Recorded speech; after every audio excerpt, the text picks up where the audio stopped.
adierazteko moduak. 3 ditugu. Batekoaren zatia, zatidura, zatiketa eginez, edo zenbaki baten zatikia. Adibidez, hasiko gara lehenengoekin. Batekoaren zatia. Zer esan nahi du horrek? Nik baldin badut 3 laurden, hori nola adierazten da?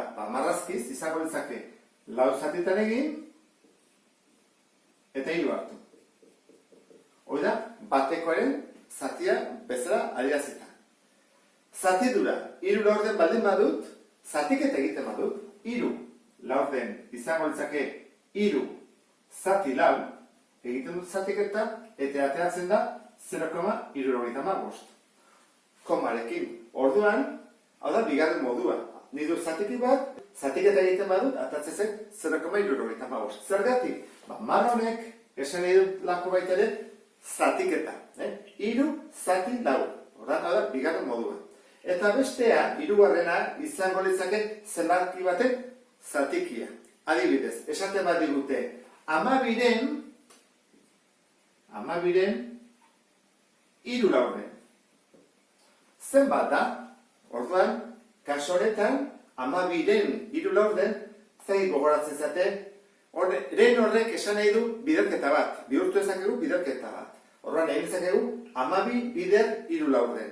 Egingo genukela, 2 modutara. Egin dezakegu. 12 hartu, 4 zatitan egin. 12 zati 4. Eta 3 hartu,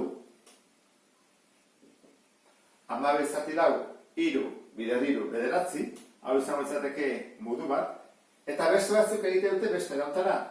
12 bider 3, 36, eta zati 4.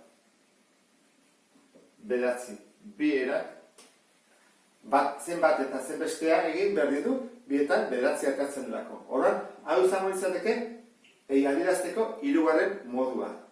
Ren horrek gogoratu zaitezte, eta askotan erabiliko dugu, bideren baliokidea da. Adibidez, esaten badizute, 4-ren bikoitza, lauren doblea, izango litzake, 4-ren bider bikoitza, 8 bider.